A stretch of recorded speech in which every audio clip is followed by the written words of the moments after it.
예, 오늘 본문은 너무나도 유명한 일화이기 때문에 뭐 따로 설명을 할 필요가 없을 정도로 우리에게 익숙해 있습니다. 또한 우리는 흔히 이 본문을 통해서 행동형 마르다와 묵상형 마리아를 비교하는 주제로 기도하기도 하고 또 설교도 많이 들어오기도 했습니다. 그래서 우리는 내가 마르다와 마리아의 유형 중 어느 유형에 더 닮았는지, 혹은 마르다와 마리아를 내 존재와 삶에서 어떻게 조화롭게 통합할 것인지, 혹은 칭찬받는 마리아를 닮기 위해서 나에게 무엇이 필요한지에 관해서 묵상하기도 합니다.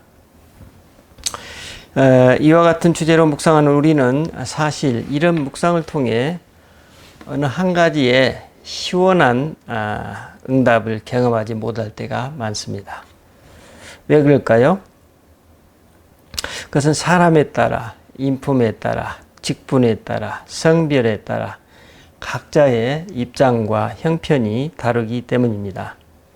즉 현실을 살아가는 우리에게는 오늘 본문에 마리아만을 택한다든지, 혹은 예수님의 칭찬에서 소외된 마르다만을 택한다든지, 혹은 우리 자신의 고유한 품성이 있는데 내 안에서 마리아와 마르다를 조화로이 통합한다는 것은 사실상 너무나도 어려운 과업이기 때문입니다.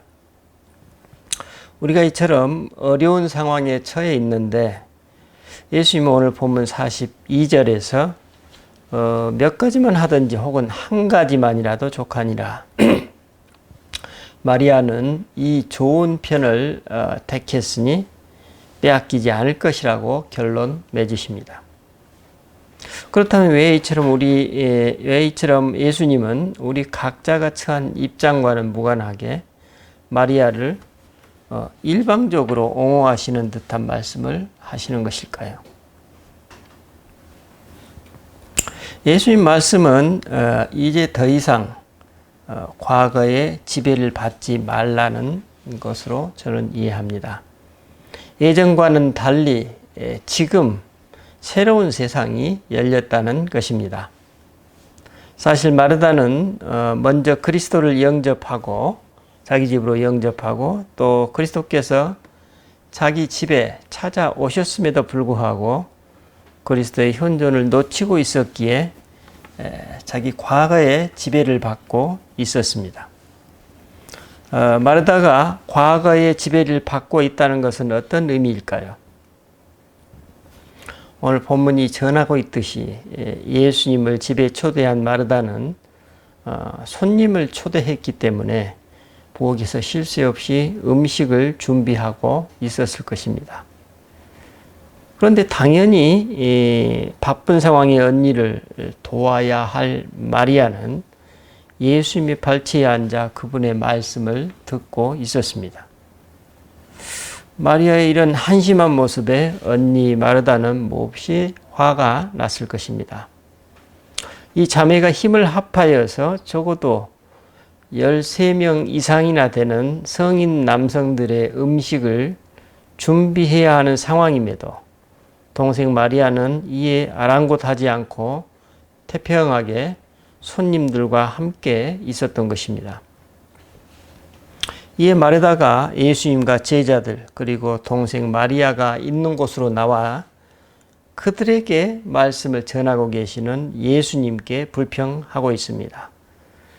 주여, 내 동생이 나 혼자 일하게 두는 것을 생각하지 아니하시나이까? 그를 명하사 나를 도와주라 하소서. 웃는 마리아의 이 말에서 한 가지 잘 이해되지 않는 점을 발견하게 됩니다. 자신의 집안일로 동생 마리아의 도움이 필요했다면 그냥 마리아만 조용히 불러내서 자신을 도와달라고 하면 됐을 텐데 왜 굳이 말씀을 전하고 계시는 예수님께 나와서 자신의 불편한 마음을 표출하게 되었을까요? 제가 보기에 마르다는 실상 자기 자신에게 화가 난 것입니다. 어떤 자기 자신인가요?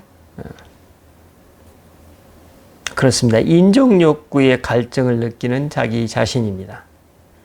예수님과 마리아가 나누고 있는 어쩌면 친밀감으로부터 소외된 자기 자신입니다. 마르다가 지금 경험하고 있는 인종 욕구는 사실 자신의 아주 어린 시절부터 지금까지 살아온 과거의 삶에 그 뿌리를 두고 있습니다.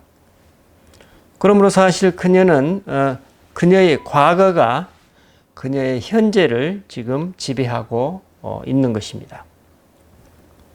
그러므로 지금 이 현장에서 일어나고 있는 삶의 리얼리티는 그리스도의 현존 안에서 자기 과거의 지배를 받고 있는 마르다와 그리스도의 현존 가운데 그분과 함께 친밀한 사귐을 나누고 있는 마리아를 대비시켜서 보여주고 있습니다. 실상 마르다는 그리스도의 현존을 놓쳤기 때문에 과거의 지배를 받고 있습니다. 그래서 그녀는 아무것도 아닌 일에 온 정신을 지금 쏟고 있습니다. 음식 준비에 온 힘을 쏟는 것이 아니라 사실 자신의 그 불편한 그러한 입장에서 화가 난, 그래서 그 분노를 어떻게 처리할지를 몰라서 안절부절한 나머지 끝내 참지 못하고 예수님과 마리아 앞에 나온 것 같습니다. 그녀는 예수님을 집에 초대하고서도 그분과 친밀감은커녕 아무것도 누리지 못하고 있습니다.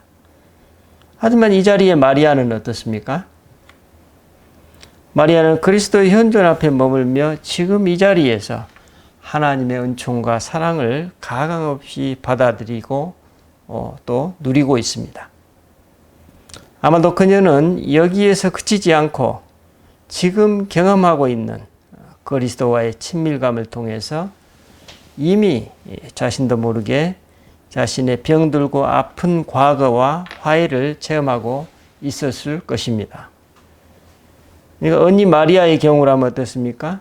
그리스도와의 그 친밀감을 통해서 자기 과거의 인정 욕구에 대한 부분들이 해소되고 충족되었을 것입니다. 그리고 현재의 삶을 이제 더욱 생기 있고 건강하게 누리게 되었을 것입니다. 마리아는 그리스도의 현존하면서 자기의 건강치 못한 과거로부터 벗어나는 영적 자유를 선물로 받고 지금 이 자리에서 하나님 나라를 누리는 것입니다. 그래서 예수님은 이런 복을 누리지 못하고 있는 마르다에게 안타까운 마음으로 말씀하십니다. 마르다야, 마르다야, 내가 많은 일로 염려하고 근심하나 몇 가지만 하든지 혹은 한 가지만이라도 족하니라. 마리아는 이 좋은 편을 택했으니 빼앗기지 아니하리라. 예수님은 여기서 마르다와 마리아의 실존을 정확하게 묘사하고 계십니다. 여기서 예수님의 핵심 메시지는 마리아는 묵상파, 마르다는 행동파 같이 이분법적인 분리라기보다는 혹은 묵상파인 마리아를 일방적으로 칭찬하시는 것이라기보다는 지금 이 자리에서 새로운 시대를 열어가고 계시는 그리스도를 놓쳐버리고 여전히 자기 과거의 지배를 받고 있는 마르다를 지적하고 계십니다. 그래서 예수님은 마르다에게 내가 많은 일로 염려하고 근심하고 있다고 당신의 안타까운 마음을 피력하십니다. 마르다는 사실 그리스도 앞에서 그리스도의 부재에 사로잡혀 있습니다. 그녀는 과거가 그녀의 현재를 지배하고 있는 것입니다. 예수님은 마르다의 바로 이 점을 안타까워하십니다.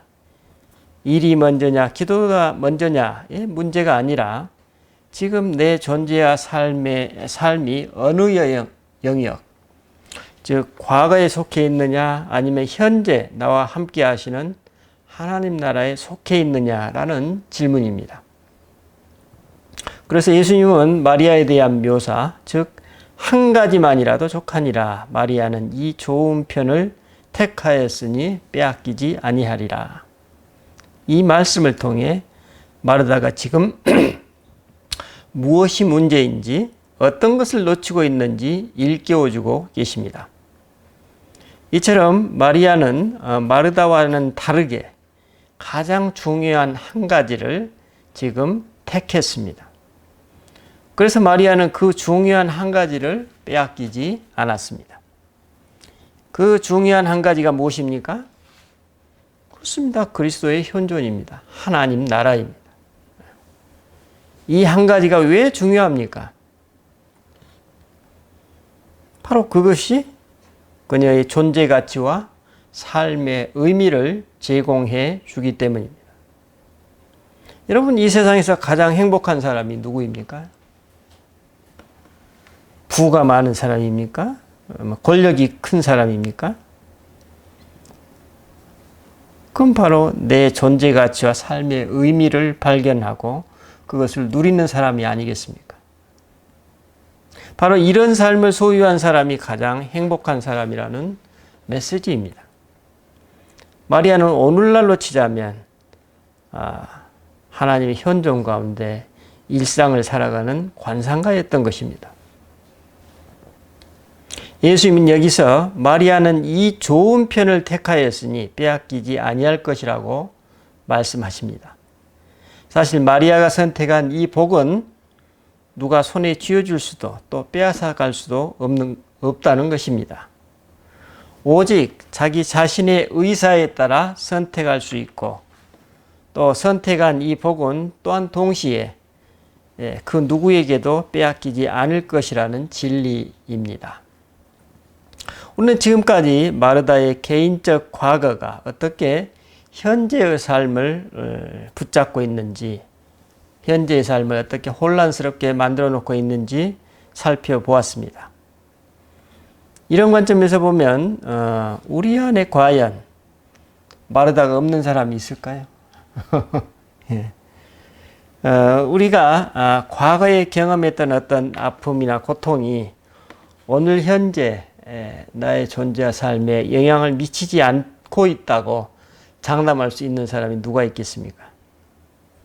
그렇다면 이제 우리가 경험해왔던 그 과거의 신앙, 또 사회문화적 측면은 어떤 것이 있을까요? 제가 지난주에 여러분과 함께 나누었듯이 예수님은 선한 사마리아인 이야기를 통해서 유대인 율법학자의 선입견과 편견을 완전히 깨트려 버리셨습니다. 당대 유대인들은 율법에 따라서 그들만이 영생을 소유한 하나님의 백성이라고 자부하고 있었습니다. 하지만 예수님은 누가 진정한 이웃이냐는 질문을 통해서 오직 유대인만이 하나님 백성이라는 그들의 선입견과 편견을 완전히 타파해 버리셨습니다. 이 선한 사마리아인 비유와 오늘 이 마르다 마리아 일화를 전하고 있는 누가의 메시지가 무엇입니까? 그것은 이 복음의 독자인 여러분 우리들, 당신은 지금 이처럼 매우 급진적인 변혁을 가져오고 계시는 예수 그리스도를 발견하고 있느냐는 것입니다. 누가는 예수 그리스도를 통해 지금 이 세상에 임한 새로운 인간관, 완전히 다른 세계관, 천지개벽의 하나님관을 독자에게 소개하고 있음을 우리가 알 수 있습니다.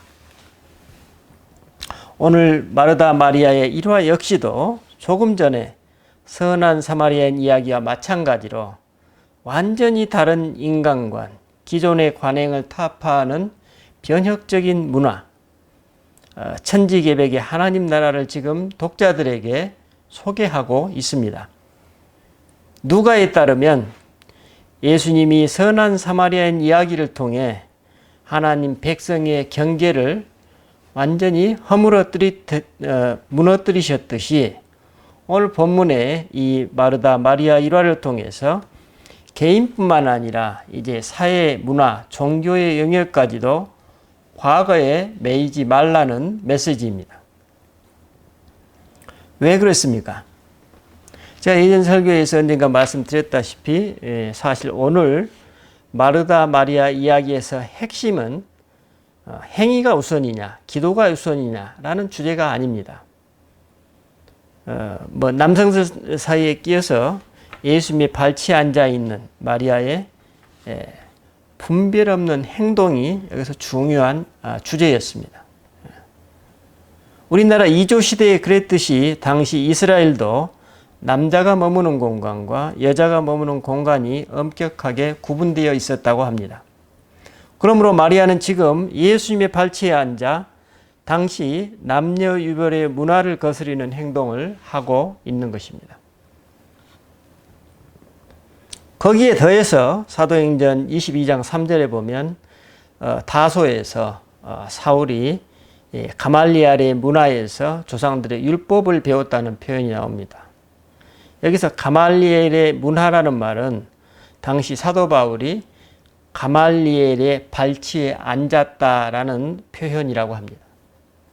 즉 오늘 본문에 마리아가 예수님 발치에 앉아 있다는 표현과 같은 맥락에서 그 의미를 이해할 수 있습니다. 그러므로 누군가의 발치에 앉는다는 것은 한마디로 그 사람의 제자가 되려고 할 때 취하는 행동이었습니다. 하여서 예수님의 발치에 앉아 있는 마리아는 지금 무의식 중에 자신을 예수님의 제자로서 하나님 나라의 예비 선생이요 또 지도자의 반열에 발을 들여놓는 그런 파격을 보이고 있는 것입니다.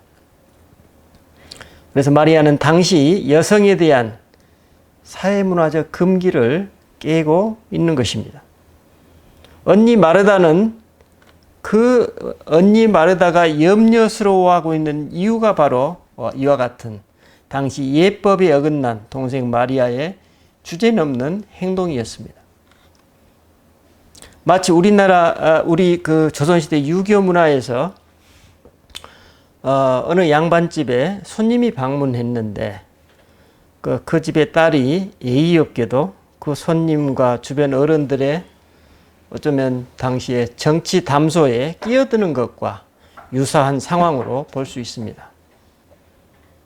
그래서 예의 바른 양반집 가정이라면 이 장면을 목격한 그 소녀의 어머니가 그 딸과 손님에게 뭐라고 할까요?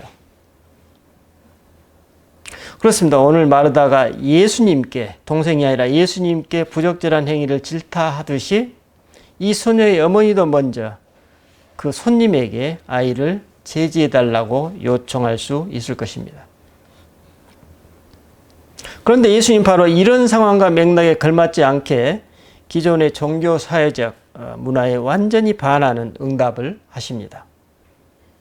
마리아에 대한 언니 마르다의 지적에 예수님이 뭐라고 말씀하십니까? 말씀인 즉 이렇습니다. 마르다야, 이제 더 이상 과거의 방식으로 살지 않아도 된다. 그렇죠? 아니 오히려 마리아처럼 과거를 버리고 이제 새로운 삶, 새로운 문화, 개벽의 삶을 살아라. 마리아는 이처럼 좋은 편을 선택했단다. 이제 너도 과거에 더 이상 사로잡히지 말고 영적 자유를 누렸으면 좋겠다. 뭐 이런 의미가 아니겠어요? 이는 한 인간의 개인적 차원의 과거만이 아니라 사회문화적 영역에 이르기까지 과거의 지배로부터 자유로워지는 사역이 우리 모든 신앙인들에게 주어져 있음을 오늘 일깨워주고 있습니다. 그렇다면 이런 천지개벽의 삶을 어떻게 받아들이고 누릴 수 있겠습니까? 그렇습니다. 그리스도의 현존함 안에서 앞에서 일상을 살아가는 것입니다. 이것이 바로 오늘 본문에서 한 가지만이라도 족하다. 마리아는 이 좋은 것을 선택했으니 빼앗기지 않을 것이다. 예수님의 약속입니다. 여러분이 알고 계시듯이 저는 거의 매달 한 달에 한 번씩 영성수련을 동반하고 있습니다. 이런 영성수련 때마다 저는 거의 대부분 자기가 살아왔던 과거의 삶을 돌아보는 기도를 제안하곤 합니다. 그런데 이따금씩 어떤 분들은 예전에 그토록 많이 다뤄봤는데 굳이 다시 그 과거를 파야 되는 이유를 잘 모르겠다고 하는 그런 반응을 접하게 됩니다. 일견 이해도 되고 또 타당한 응답들입니다. 저도 그런 경험을 했기 때문에 알지요. 그런데 제가 보기에 자신의 과거 속으로 들어가 보라는 저의 제안에 버거워하거나 또 버거워하는 이런 응답 자체가 오히려 과거의 경험 속으로 다시 들어가 보아야 되는 이유와 근거가 된다고 느끼곤 합니다. 왜냐하면 그 과거로부터 온전히 자유로워져서 건강하게 회복된 사람은 사실 과거로 돌아가는 것 자체가 주저되거나 따분하게 느껴지거나 두려움 혹은 수치심으로 다가오지 않기 때문입니다. 사실 자신의 과거로부터 온전히 자유로워진 사람은 주저함이나 두려움 없이 가볍고 자유롭게 자신의 과거로 다시 들어갈 수 있습니다. 그리고 거기서 새로운 뭔가를 파내기 위해서 애쓰는 것이 아니라 그냥 열린 마음으로 나의 과거를 그리스도와 함께 재경험해 보는 것입니다. 비록 예전에 수차례 똑같은 본문을 묵상해 보았다 할지라도 똑같은 이슈를 다뤄봤다 할지라도 그 문제가 현재 지금 나의 존재와 삶에 영향을 미치고 있다면 자유롭고 열린 마음으로 언제든지 다시 그 과거 속으로 들어가 볼 수 있습니다. 그것이 꼭 필요합니다. 이때 우리는 과거로부터 오는 자유로운 눈으로 새로운 뭔가에 눈뜨게 되는 기회를 얻게 됩니다. 왜냐하면 기도의 어느 순간 그리스도께서 우리의 눈과 귀와 감각이 되어주시기 때문입니다. 과거의 경험이 무엇이든 그리스도의 현존 가운데 선입견과 편견으로부터 자유로워진 눈으로 재경험할 때 우리는 과거에 보지 못했던 영역을 새롭게 눈뜨게 됩니다. 이런 경험이 수없이 쌓이면서 우리는 자신도 모르게 점차로 그 과거로부터 점점 더 자유로워지게 됩니다. 이것이 바로 우리의 인간적 성숙입니다. 이것이 바로 과거의 지배를 최소화하는 영적으로 자유로운 삶입니다. 사실 마르다로서의 우리 인생 여정은 늘 마리아화 되어가는 과정이라고 볼 수 있습니다. 우리가 이처럼 마리아와 같이 그리스도 안에서 성숙을 늘 배워나가면 오늘 말씀의 예수님처럼 우리는 조금씩 남성과 여성을 보는 눈, 사회를 바라보는 눈, 또 과거로부터 내려오는 관행을 대하는 태도가 근본적으로 달라지게 됩니다. 우리가 이렇게 달라지는 그만큼 우리는 과거의 타성으로부터 자유로운 혁신과 개벽의 삶, 예전과 다른 하나님 나라를 계속 새롭게 경험할 수 있을 것입니다. 기도하십시다. 주님, 우리 모두는 예외 없이 개인적으로, 사회문화적으로, 신앙적으로 과거의 지배를 받고 살아가는 마르다들입니다. 하지만 주님은 이제 우리로 하여금 당신의 현존을 받아들이면서 그 온전치 못한 과거로부터 벗어나라고 우리를 오늘 일깨워 주셨습니다. 주님, 우리 모두 과거로부터 자유로워지는 마리아를 닮아가는 삶을 매일매일 더하여 주시옵소서. 감사드리고 우리 주 예수 그리스도 이름으로 기도드립니다. 아멘.